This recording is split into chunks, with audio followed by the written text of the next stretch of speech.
नमस्कार दोस्तों, मैं हूं डॉक्टर अमरीश कारी। आप देख रहे हैं हेल्दी सब्सक्राइबर। सेनेगा पेंटार्गन पीटीके 77 के बारे में आज हम बात करेंगे। होम्योपैथी की एक पेटेंट मेडिसिन है, श्वाबे फार्मा कंपनी से बनाती है।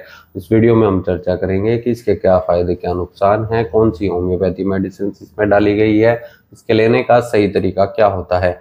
जानने के लिए वीडियो पूरा देखें। अगर आप हमारे चैनल पर नए हैं तो चैनल को सब्सक्राइब कर लें ताकि आने वाली हेल्थ रिलेटेड वीडियो से आप अपडेटेड रहें। इस दवाई को खास तौर पर खांसी के लिए दिया जाता है या सांस से संबंधित, फेफड़ों से संबंधित बीमारियों में ये दवाई दी जाती है। जिन लोगों को बार बार खांसी होती रहती है या ब्रोंकाइटिस क्रोनिक है, क्रोनिक केस में बहुत इफेक्टिव ये रहती है। ब्रोंकाइटिस को ठीक करती है, पल्मोनरी डिसऑर्डर्स को ठीक करती है जिसमें पेशेंट को खांसी के साथ सांस लेने में तकलीफ होती है।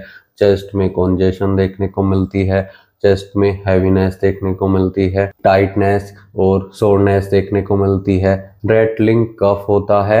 विंटर्स में भी पेशेंट को खांसी ज़्यादा होती है और वेदर चेंज होने पर खांसी बहुत ज़्यादा होती है। ऐसे केस में इस दवाई को हम देते हैं। ये ऐसे केस में दी जाती है जो क्रोनिक होता है, क्रोनिक जो बिना मेडिसिन के ठीक नहीं हो पाता है, या पुराना केस हो जो लंबे टाइम से चलता आ रहा होता है, जिसमें पेशेंट को क्रोनिक रेस्पिरेटरी इरिटेशन देखने को मिलती है, या पेशेंट को ड्राई कफ हो सकती है, या पेशेंट को क्रोनिक ब्रोंकाइटिस हो सकती है। ऐसे में ये दवाई ज़्यादा इफेक्टिव रहती है। अगर इसमें हम कॉम्पोजिशन की बात करें ना, तो पहली दवाई सेनेगा डाली गई है जो वीजिंग और रेटलिंग कफ में पेशेंट को दी जाती है, ब्रीथलेसनेस में दी जाती है, जिनकी छाती में बहुत ज़्यादा म्यूकस बन गया होता है या बार बार छींकें लगती है और उसके बाद पेशेंट को खांसी होती है। और खांसी जब खांसता है पेशेंट तब कमर में भी दर्द महसूस होता है। सेनेगा ऐसे केस में दी जाती है। हिपर सल्फ डाली गई है। जो पेशेंट एंक्सियस होते हैं, छाती में पेशेंट को बहुत ज़्यादा म्यूकस बन गया होता है, वीजिंग साउंड सुनाई देता है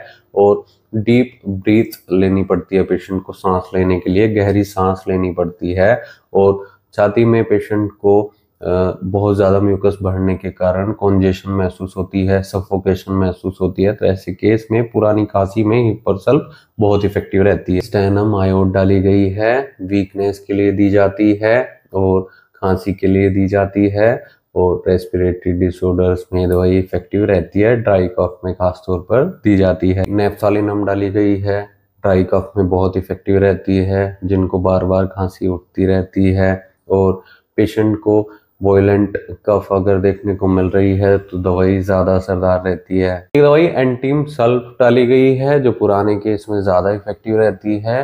पुराने केस में अगर पेशेंट को देखने को मिल रहा है कि खांसी ड्राई है और ब्रोंकाइटिस की शिकायत है तो दवाई ज़्यादा असरदार है। ये सारा इसमें कॉम्बिनेशन है जो पेशेंट को सूखी खांसी में और ब्रोंकाइटिस में दिया जाता है, रेस्पिरेटरी डिसऑर्डर्स में दिया जाता है। अगर आपको ऐसी कोई तकलीफ है और आप इस दवाई का सेवन करना चाहते हैं तो एक बार अपने होम्योपैथी डॉक्टर से जरूर मिल लें। बिना डॉक्टर की सलाह के कोई भी होम्योपैथी दवाई नहीं लेनी चाहिए। हो सकता है आपको प्रॉपर ट्रीटमेंट लेने की जरूरत हो, इसके लिए डॉक्टर से मिले, नहीं तो दिए गए व्हाट्सएप नंबर पर हमसे संपर्क कर इलाज या सलाह ले सकते हैं।